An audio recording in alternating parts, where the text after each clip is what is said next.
Hey everybody, the sun is going down. All right, everybody, we got cut off there abruptly. That's what happens when your digital storage runs out. It does not give you any forewarning. It just immediately cuts right off. And so, anyways, but yeah, I mean, don't nobody have the right to.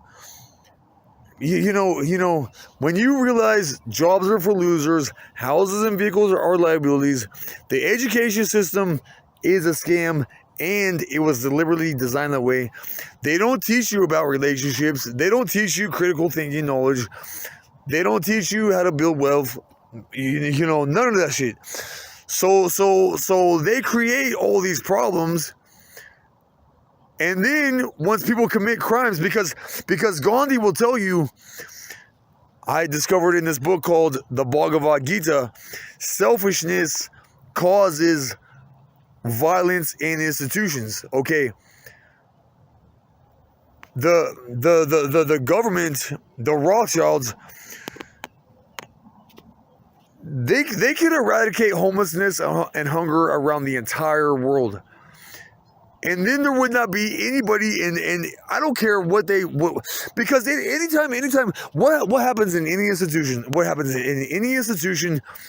if somebody gets into a fight or anything like that, they get put in timeout for however long that it is. And then once they're done cooling off in timeout and serving their punishment, then they go right back into the regular part of the institution. Now, what if you gave everybody their own plot of land? If somebody misbehaved, you could put them in timeout in a different part of the area till they serve their time cooling off, their punishment, whatever. Everybody around the world, I don't care what crime they committed, should be released from every single last institution in the world, in the entire world. When you look at all these puzzle pieces, all this puzzle, and how messed up society is, and you realize it was deliberately designed that way.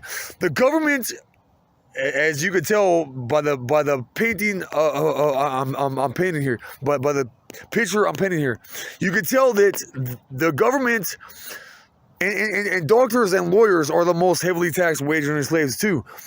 And judges used to be lawyers, and I remember that lawyer say, "Oh, we got the judgment passed where we're gonna remove this guy's balls." Motherfucker, you don't know shit about anything. All you are is the highest taxed wage earning slave on fucking planet Earth, and you look rich and you are fucking a broke fucking poor fucking bum, dude. You don't know shit about anything. You don't have the right to go that far. Okay.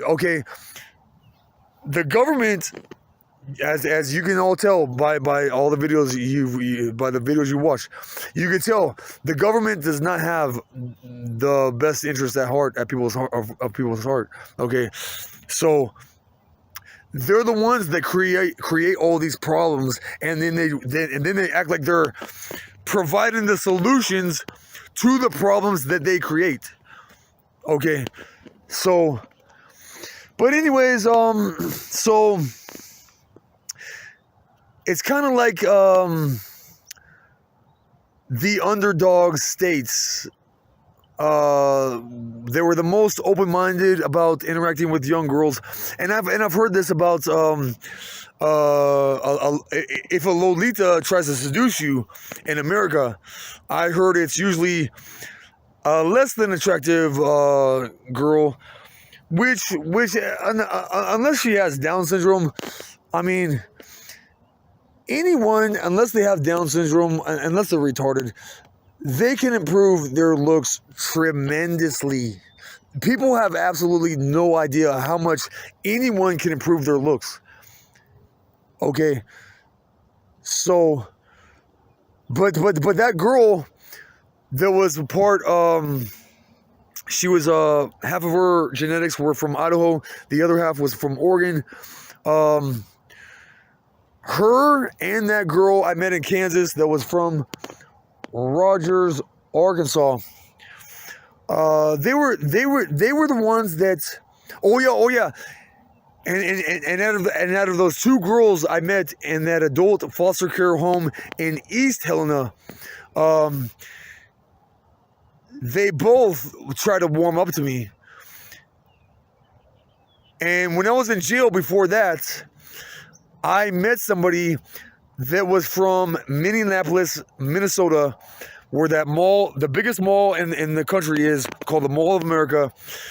He said that he's met those type of young girls that came from Mexico, and they do try to seduce people. It's in their blood. You know what I'm saying? And so he was talking about that. He met Mexican girls from Mexico that he met in Minneapolis, Minnesota when he was there.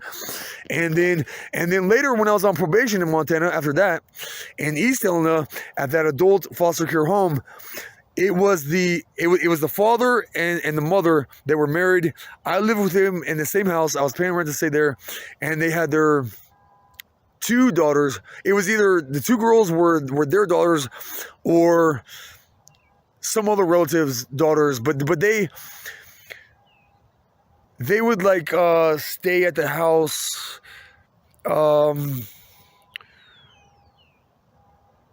intermittently, you know what I'm saying? But they would try to flirt with me and seduce me themselves. But it was particularly the little bit older, a little bit taller, had a little bit more weight on her. She put her hands on me. I was doing just like it. Yeah. It thoroughly hit me just now. I was sitting on the chair watching that TV screen, and to the left, there was that couch, and that older girl that's a little bit taller than the other one, has a little bit more weight. She puts her hands on me, and she's all like putting both her hands on my left arm, trying to get my attention. And she was like, hey Cody. And she asked me something about her lunchbox or something.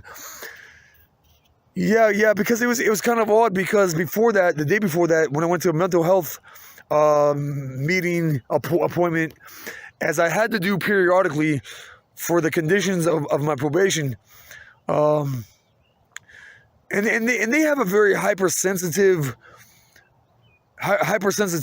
to people like older men above 18 trying to fuck girls below 18, because that's what that block is, you know what I'm saying? Out of all my traveling that I've done, anyone that treats you like you're poor, it's because they usually have a circle of friends and family that are poor, and that's the only block that they know. Same way if you meet somebody that's rich. Same way if you go to an area filled with cheating ass fucking playboy whores. If you go to a place and you instinctively feel the need to educate somebody on the subject of respect, that means that you're in a block filled with people that are usually not respectable. Okay, if you go to Southern California, in LA, only Coolio could have thought to sing the song Gangster's Paradise, which goes, I ain't never crossed a man that didn't deserve it. You be treated like a punk, you know that's unheard of. You get treated the most like a punk in LA than anywhere I've ever fucking been. And I've been to numerous places before that time. I've been traveling for like 20 years. When I finally got to LA, finally had the confidence to go to LA. And then when I go to Montana, it's like so many people, don't matter if you're locked up or not, has a hypersensitivity to somebody wanting to fuck a under 18-year-old girl. You know what I'm saying? And so one time at this appointment, this mental health appointment, because someone got brought up that I might be into child marriage or something. And I was talking to this psychiatrist, and I was like, man, those girls that I live at their parents' house or their relative's house. I don't even pay attention to them. And then it was the following day. They try to get my attention, and they were like they were conveying to me, we're gonna get your attention now. You know what I'm saying? But so yeah, the introvert and the extroverted intuitive feeler perceivers, they love to have others take control. I believe, don't quote me on this one, that they do develop their intuition in the first stage of their life. And now I do want to bring up this point that when I was interacting with that girl that was half Idaho, half Oregon girl, I'm pretty sure her mom caught on to the fact that her daughter was trying to seduce me, and I was starting to warm up to her right back.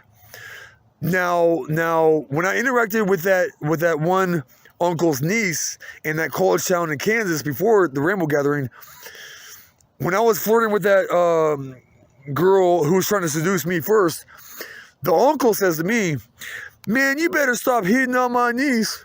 And I didn't even respond to him. Now, when I'm at the Rainbow Gathering, and I realize that this girl is trying to seduce me, and 10-4, we got a young girl on our radar. 10-4, here we go. Zoom in, here we go. You know what I'm saying? And so I know the mother was well aware of the situation, but I'm pretty sure she was not a drug dealer like that one dude, because I don't think I mentioned this, but I think I did mention this. He was a marijuana dealer. It's usually a small-time marijuana dealer that will test somebody in a healthy way regarding children, but major marijuana dealers, hardcore drug dealers, especially those meth dealers, love to unjustly use children under full abuse and try to play I got you games with somebody when they don't necessarily have nothing on them at all. They're just trying to draw attention away from their meth lab that can get them locked up for like 20 years. But I remember that her mom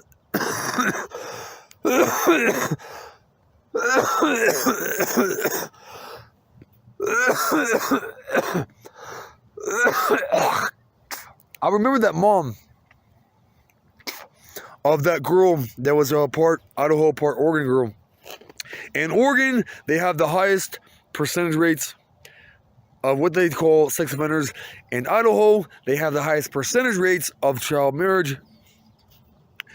Now, the mother all of a sudden calls her daughter, I can't remember her name. She says to her daughter, "Hey, so-and-so, time to go back to," whatever it was, Idaho or Oregon, you know what I'm saying? I can't remember which, but she was not rude at all, okay?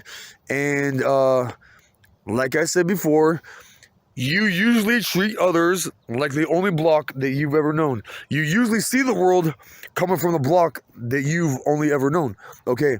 So, and the father, or the uncle of that niece that I met in that college town in Kansas, he was a playboy. He openly bragged about him, how he was a fucking playboy. So he thought that I must have wanted to be a playboy with his niece, which was not the case at all. Which was not the case by any stretch of the imagination. Now with that mother of that girl, the girl who was half Idaho, half Oregon girl, I could see why she had a more pleasant perspective and demeanor about her, because, like I said, in Idaho, they have the highest percentage rates of child marriage, and that's not using no girl. That's not using no girl at all. Okay.